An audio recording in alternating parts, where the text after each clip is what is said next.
Hello and welcome to a Life Too Sweet podcast. My name is Dana. I am a Christian, and today I decided to do a podcast on a specific topic because today is Sunday.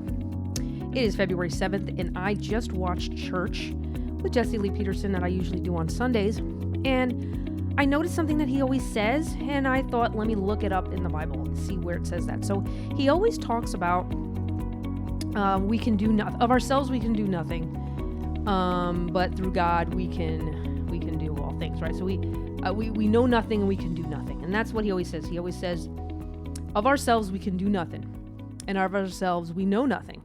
And so I'm like, all right, let me look it up and find out where in the Bible it talks about this. So I put it into Google, and what comes up is John 15:5. And now I'm going to put this and I'm going to read John 15:5, and then I'm going to start on 15 in the beginning. So let me go get that right quick. Okay, so I got up on my computer right over here. So when it comes to, this is what the Bible thumpers, and this is what most Christians put up, is John 15:5, and it's the vine and the branches, right? So chapter 5 starts off with, I am the vine, you are the branches, meaning Jesus is the vine, we are the branches, right? If you remain in me and I in you, you will bear much fruit. Apart from me, you can do nothing. If you do not remain in me, you are like a branch that is thrown away and withers. Such branches are picked, thrown into the fire and burned. If you remain in me, in my words, I remain in you. Ask whatever you wish, and it will be done for you. This is to my Father's glory, that you bear much fruit, showing yourself to be my disciples. Okay, so that's what I read. Now I was just thinking, like, well, where does it really talk about you can do nothing? Well, I didn't really notice it saying that, but I thought, well, this almost sounds like he's God, right? That it's him who gives us all this stuff. It's him who, because of God's grace, right? And I'm like, okay, well, let me go into the beginning of this chapter 15 and start with verse 1. So let's go up to verse 1, and it's going to sound a little different. It's going to make different sense. And this is really where I was like, wow, the Christians are not speaking the truth here, because I notice many Christians believe that Jesus is God, and they believe that a little bit more of Jesus and kind of not really getting into God. It seems like they kind of don't really understand fully who Jesus is, because I never fully understood it either. Like, can I be like Jesus? Can I be perfect like Jesus? So I go and I read from the very beginning, and it says something that's really, really important that it didn't come up when I Googled all this, right? So it says, I am the true vine, and my Father is the gardener. That's it, right? He's the gardener. So he is the creator, right? He's the creator of love, basically. He's the creator of love, right? But he gave that perfect love to Jesus. Now, let me show you how it explains that a little bit. So if you remain in me, and I in you, you will bear much. Oh, wait, sorry, let me go back. So I am the vine, and my Father is the gardener. He cuts off every branch in me that bears no fruit, while every branch that does bear fruit, he prunes. Okay, so you notice that he's the one that's doing the work. It's not Jesus, it's him who's doing the work, right? So that it will be even more fruitful. You are already clean because of the word I have spoken to you. Remain in me as I also remain in you. No branch can bear fruit by itself. No branch can bear fruit by itself. We can do nothing, right? It must remain in the vine. Neither you bear fruit unless you remain in me. So if you can understand that, yeah, we have to remain in him because he is the Son of God, who God has given that perfect love, right? That perfection. He gives us all the fruits, right? But it comes from the Father who gives it to the Son, right? So if I didn't read the first 4 verses, I would miss out on God being the one. So it's like, why did it bring up, I am the vine and you are the branches? It's really pretty much telling you, I'm the one. I'm God. I'm the one that gives you the fruit. But there's a gardener who is God who gives this perfectness, right? This perfect love. And it talks about more of that in chapter 9. Verse 9 in chapter 15. Let me let you see this. So, as the Father has loved me, so have I loved you. So the Father had loved him, so I loved you. Now remain in my love. If you keep my commands, you will remain in my love, just as I have kept my Father's commands and remained in his love. So do you see how it's God who creates love through the Son of God, just like the sons of God are the children of God. So your Father is a son of God, right? And if we want to have love, we have to be able to return back to the Father. And the only way to get to the Father is through the Son, our fathers, the men, right? So he's really explaining the full love and that we can do nothing because it's from the Father who does it all, right? He gives us the fruits. He gives the love. And it talks about all of that in this chapter. But the weirdest part is every time I ask about it, I see chapter 15, but only from 5 to 8. They never get into the beginning and they never go into the end. They just stick on who Jesus is and forget that the Father is the one who brings the love. And I think that it's really important because sometimes we forget that Jesus is like the Son of God, just like we are the daughters and sons and daughters of God, right? I am a daughter of God.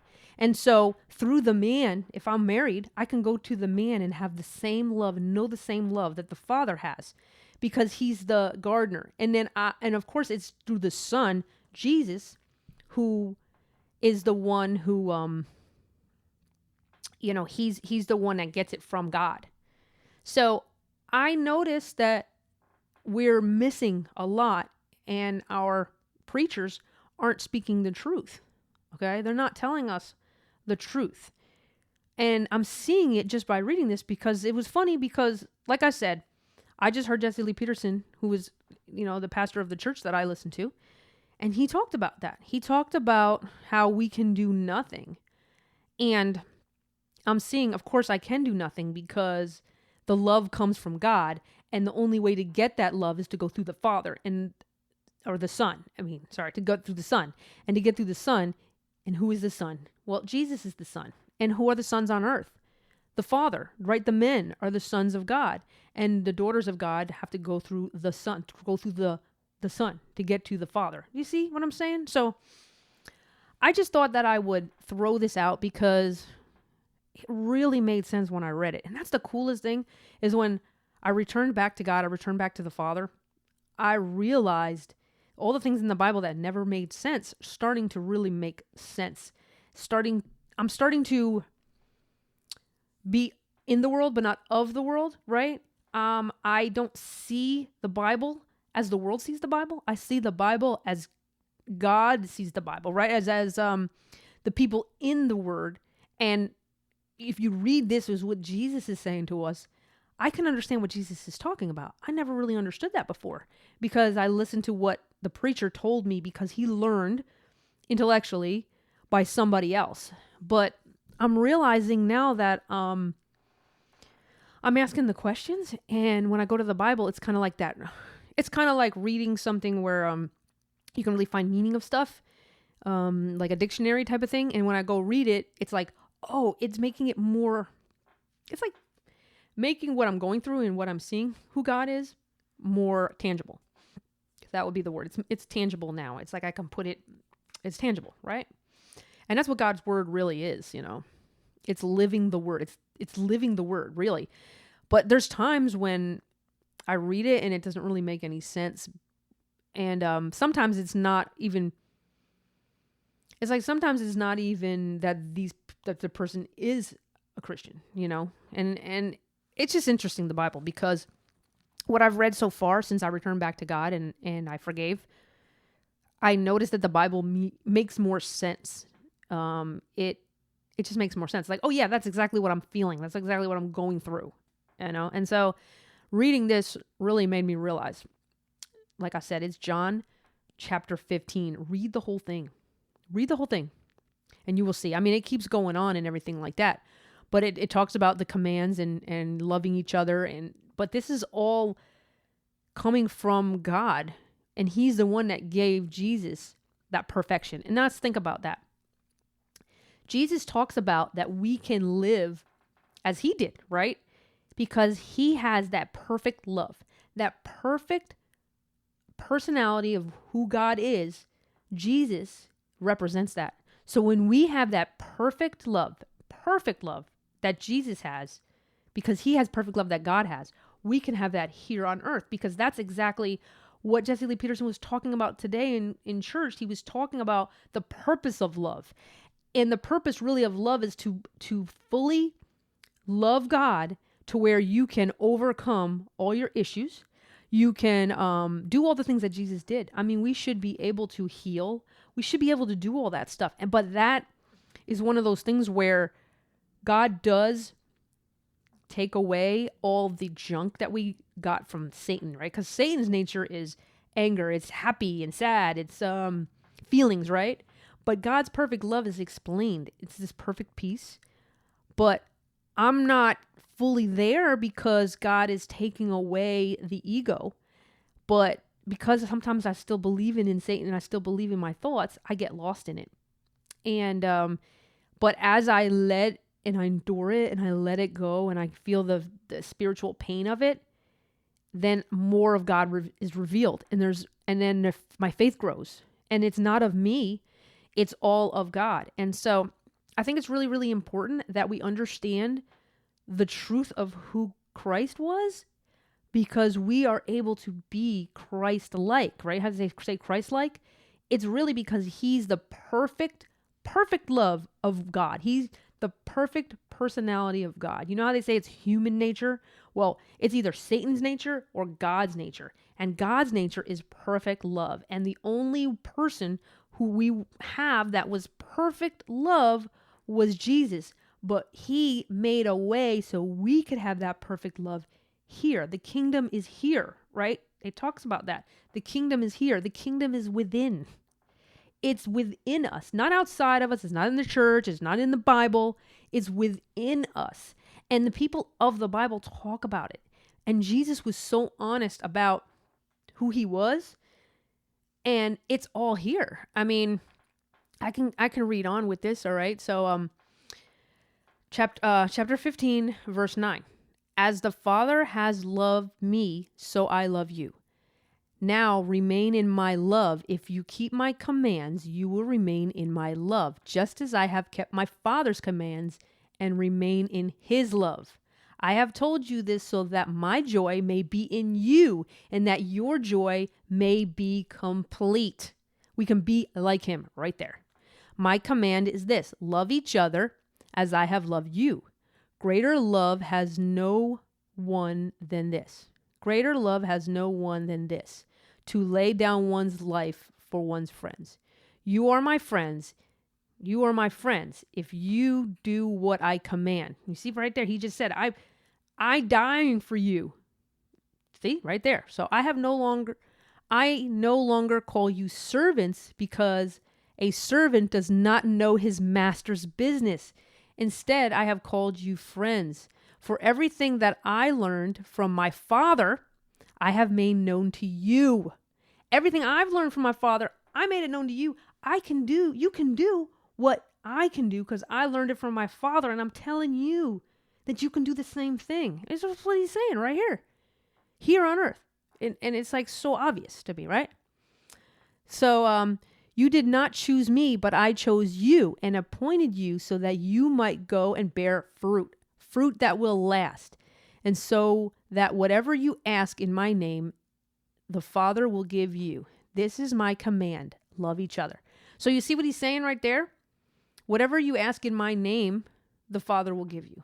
And now, everybody will say, oh, it's in the name of Jesus. I ask for this. Well, if you understand that he gave you his love. He gave you who he is. It's in you now. It's in you. Do you see that? That's the part that we don't get to learn about. The preachers don't tell us this stuff because the preachers want us to go to them. They want us to read the Bible, but they don't want us to go to God. Why not? Why not? Because we know that God wants us to go to him. We know that God wants us to have that perfect love that he gave Jesus. Perfect love, perfect joy. Jesus tells us, you are not my servants anymore. You don't serve me. You are because God gave you. He gave it to me, the Son, and I'm going to give it to you. You have to go through me to get to the Father. It's right there. It's all right there in the Word that everybody talks about, preachers talk about, but they don't tell you the truth of the Word.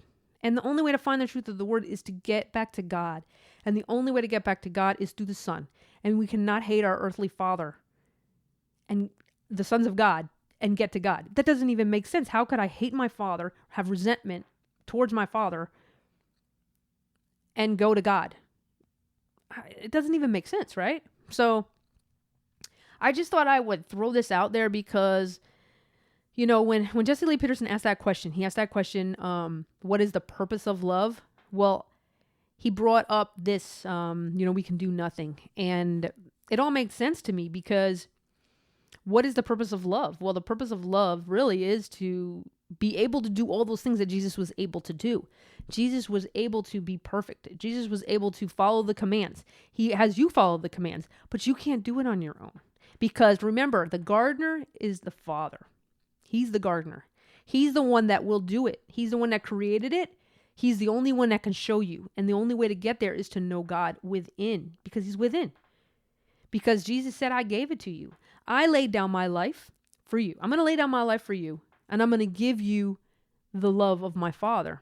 But you have to go through me. You have to go through the Father. You have to get through your Father to get to, your Father, the Son of God, one of the sons of God, to get there. And then God will take out all that junk and he will have us be faithful, because I don't have faith unless I lose my ego, right? Because my ego tells me that I have the answer, that I can do all things. Now I can do all things through Christ but I can only do it if I have the light in me, if I have that love in me. But I don't have love if I have hate. I don't have love if I have anger. There's no way you can have love and have hate. There's no way you can do it. You can't serve two masters. That's what it talks about, right? Can't serve two masters. So I have to have perfect love, and I only get perfect love through God, through the Son, because you got to go through him. He's the branch to get to that Father. And so it explains it all right there in John 15.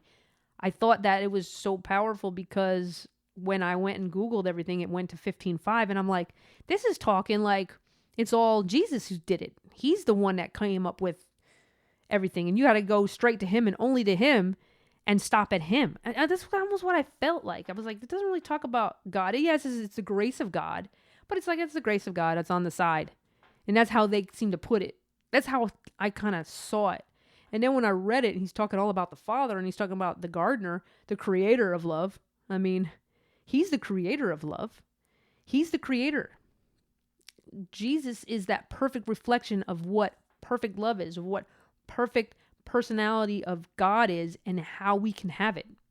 Because when we sinned in the beginning, you read Genesis and what happened in Genesis all explains we're out of order. We're lost. We have no connection with God. The Old Testament, they could not connect with God. Not like we can, where we can be like him. They had to go through other ways. But when Jesus came, he put the order back. And it's here. We just have to not live for Satan, not live for him. But we cannot do that if we return back to God. And he does all the work, because we can do nothing on our own, right? Because we need the gardener and we need the branches, and we're just like, we're hanging on the edge, you know what I mean? Like, and we need the fruit, you know? And so I thought that was really cool. I thought it was really powerful and enlightening. And I thought I would share it with you guys for this podcast because I never really understood the purpose of love. I never understood what love was, really. Right? I talked about that. I never understood who Jesus was. I didn't get this. He's the Son, and he's God. And it was just in my head. It was written down in my brain saying, okay, A plus B equals C. I learned 1 plus 1 is 2 because you add 1 and then you add 1. That's how I looked at it instead of, yeah, well, I can see it. I could live it because now God is taking away that old nature, and I'm starting to realize this new nature and starting to really put it together because I'm going to give you guys one little thing that made me, another revelation that God gave me. So I have a lot of pains, right? I have TMJ and I have muscle pains, and then I have lower back pain from getting in a car accident. And I've been really in a lot of pain lately, but I'm like, it's really weird because I'm in a lot of pain, but it's not as bad. And I'm trying to think, why is it not as bad? And so the nature of Satan is feelings, right? Feeling good, feeling bad. So usually I feel like I can't do anything and I'm just mentally upset with the pain. Like I can't do anything anymore. I'm just fed up, right? I'm fed up. Well, I'm not fed up. I'm still in pain, but I'm not fed up about it. I'm not annoyed about it. I'm not angry about it. I'm not like, I'm not going to do anything. Like before, I was like, I don't want to do anything with it. You know, I was like, I'm in so much pain that I don't want to do anything. It just really messed with me emotionally. And so I realized it's like, okay, I'm still feeling the pain, but it's the emotional part of the pain that I'm not feeling, really the nature of God. And so that was a revelation that happened because I was wondering like why I'm in pain, but I'm not in the same pain I was in before. And at first I thought, well, I'm not in as much pain. But the truth is I am in just as much pain. My back has been really bad lately and my TMJ has been really bad, but it's not killing me emotionally. And that is exactly Satan's nature, the emotions. And so I'm like, whoa, it hit me. Revelation, you know? And that's the cool thing about God. Those revelations, that's like that trusting. That's that, oh, now I trust God because he's keeping me safe. He's, you know, and then as my faith grows because he's taking away the nature of Satan and giving me his nature, I'm starting to trust him more. It's not of me. It's not of me. I can do nothing on my own. It's him who does it. And he takes away that ego pain. He takes away that ego, but I go through the pain of it. And then on the other side of it is that revelation of understanding. And so it was pretty cool. I thought that it was really something that I wanted to throw on a podcast because I thought that Jesus was God. I thought Jesus was the answer, but I realized how important Jesus is, of course, because he's that branch. He's that branch.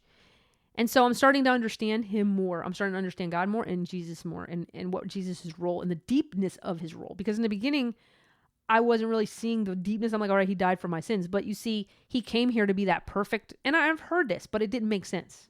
Tangible sense. But now I understand that, okay, he's here to show us this is what perfect love is. This is how you get it. Following my commandments. It's not like following my commandments. Make sure you don't steal. Okay, didn't steal today.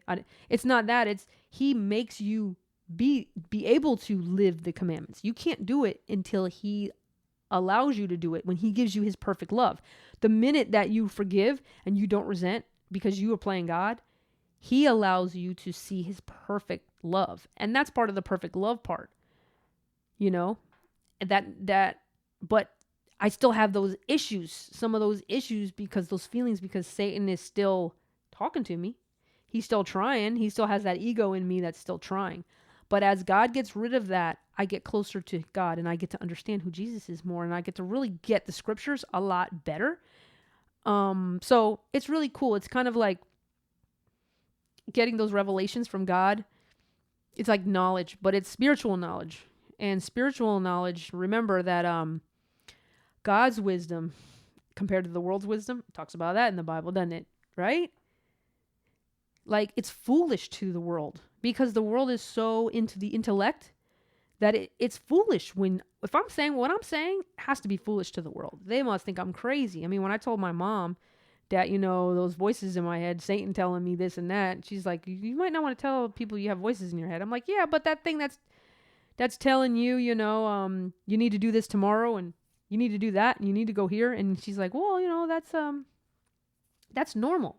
Like that's nature. That's human nature. And it's not. It's not God's nature. It's the devil's nature. And it's not like it's thoughts. They call it thoughts, right? It's my thoughts. It's not a voice in your head. I'm like, yeah, it's a voice in your head. It sounds like me, and it sounds crazy because it's crazy to the world. The wisdom of God is crazy to the world. But when I listen to the wisdom of the world today, it's starting to be like, this is ridiculously stupid. But it's not of me because I didn't see it. I mean, I'll give you one more story. So I liked Jordan Peterson.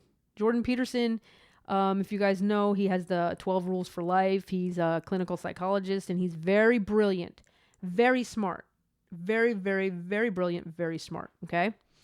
And he is an intellect, but he just had a big issue because he has problems sleeping. So he started taking some medication to sleep, and then they gave him benzos. And so he had benzos so he could sleep, but he was taking, and they're like Valium, things like that. He was taking those, and then it didn't work with his other medication.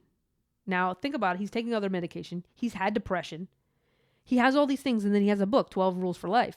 And he's somebody who suffers just like the rest of us. And this is spiritual. He's suffering from a spiritual issue.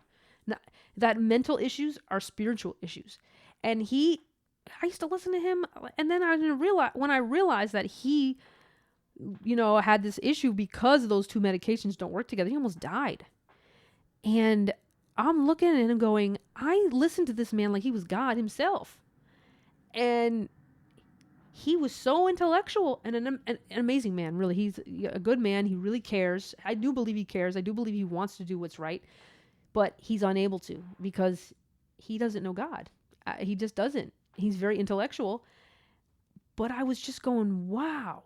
And we believe in these people, right? We believe in them, and they're still in the world, and they're still dying, committing suicide, depression, taking medications. It doesn't work, does it? I mean, I know he talks about having depression, and he's talked about being on medications, and they have neurological issues and all these different issues. And many of these issues are spiritual issues. And that's the thing, that the wisdom of God is so much wiser than this man who is brilliant, but he doesn't know who God is. He knows the words. I mean, he even has biblical lectures, and they're so confusing. And I listen to him now, and I'm like, God, he's giving me a headache because all this stuff is it's just jumbo. It doesn't even mean anything, And then I'm listening, I guess Time wrote a hit piece on him. It was pretty nasty. The way, just the interview I heard, she sounded horrible to them. I can't even believe they allowed them to print the Time magazine article. But the Time magazine article was talking about how he talks. And when his daughter she did like a 45-minute YouTube video, which I watched at work. And I was just going, she is confusing me. She's like, well, this name of this drug. And she went and did all this research, and has a special diet because she has issues too. And I know some of it, actually, she does have a disease and stuff like that. So I mean, I guess there are probably some issues that she really does have that are physical issues. But a lot of it is mental. And when I was listening to her talk, I'm like, you're going away from the truth that you're on medication. You're taking medication for a spiritual issue, and you have no clue that it's a spiritual issue. She has no clue. He had no clue. And I'm listening to them going, man, they know drugs, and he's a clinical psychologist, and he's taking all these medications. I mean, you would think that he would say, taking medications like this is probably not a good idea. I should think about this before I just take them. But we're very in tune to the world, and the world's telling us that if you have a mental issue, you need to take these medications. And nobody's ever been cured by medications. Nobody. I've never seen one person cured by medication from schizophrenia, from any kind of mental issue. The only thing I ever see is when we return to God. So it's sad. It's very sad to watch these people go through this, because Jordan Peterson seems like an amazing guy, and his daughter's really trying and everything. And when I listen to them, I mean, they're talking about drugs like you know, psychedelics, and I mean, they just are so lost, but are very smart, very educated, very intellectual. And I understand this, and I hope you notice when I say this, that, or know that it's not trying to demean them at all. I think they're amazing people. They really want to do what's good, right? I want to do what is good, but I cannot carry it out. They just do not know, right? Just like Jesus said, they don't know what they do. They don't understand. And I understand that they don't understand, because I didn't understand. You know what I'm saying? And I don't understand. It's God that within me that showed me that I understand, because now that I'm repenting and now that I'm going through this ego pain, I can see how that intellect is all Satan. And of course, it's not of me, it's of God who is in me, right? Through Jesus, because I have to go through Jesus to get to God. And that's that, right? So I guess I'm going to end this podcast. I was going to do just a little 15-minute thing, but I guess this is my full podcast. I hope you guys enjoyed the podcast. I always like to end with letting you know about Jesse Lee Peterson, because he's the one that kind of guided me to realizing that I needed to forgive my mother, even though God, of course, God was revealing it. And then once I returned to the Father, now I realize I'm going through all this stuff. And sometimes I get in my head so much that I get lost. And I listen to Jesse Lee Peterson, his church on Sundays. It's Rebuilding the Man on YouTube, rebuildingtheman.com/show. Check that out. /church. Sorry about that. Check that out. He has a radio show, JLP show. It's on Monday through Friday. It's Eastern time. It's 9 a.m. It's 6 a.m. Pacific. It's on YouTube. It's Jesse Lee Peterson show. You can see it on YouTube, like I said, and different podcasts if you want to podcast it. And the other thing I suggest is doing the silent prayer that he has. It really helps to get out of the way of your mind racing, so that you can really hear from God. And usually he reveals things later on. And the other day, I didn't do the silent prayer, and I went to work, and I was a mess. Like, I wasn't a mess, but I was in my head. I was so in my head listening to Satan the whole day that I was just not myself. I was Satan. You know, like I was starting to act out a little bit, because, you know, I'm still going through it. I'm still, like, the ego's still dying. So it is a process of the ego dying. But I really do think it's important to check out those, because it helps. It's not like he's God or he's a preacher. Even though he's a preacher, it's like he just kind of helps guide us through what's going on, which a preacher should do, you know? And I just suggest those because they've helped me. And I actually had a friend who forgave his mother, and he is totally listening to his thoughts, and he's lost. And I think he's still struggling, you know, and I hope the best for him. I really do. And I hope that he realizes, and I think, you know, God's going to reveal what he's going to reveal, but I'm seeing him struggle, and I'm seeing him struggle because he's not, you know, he's going outside and he's looking at all these other churches and stuff like that, instead of really looking within. And that's all Jesse Lee Peterson does. He talks about going within and really seeing, and believe me, he doesn't know, only God knows. And it's really cool to hear, because you can hear his growth, and you can see that he's getting more believing. Like it's when he's been a Christian for 30 years, and I see him seeing things even clearer. And, you know, that's when he asks his biblical questions. So he really helps, because you get to see him grow. You get to see him knowing that he doesn't know the answers. It's God within us, because I can't make I can't figure out how I'm supposed to do anything. It's God within me that will show me. And he kind of brings you there. That's why I always talk about Jesse Lee Peterson. And I just hope people don't think that for your own sake, not really for my sake, but, you know, it's within us. God is within us. The kingdom is within us. It's very true, because we can only do it through him. Okay. He's the gardener. He's the one that is of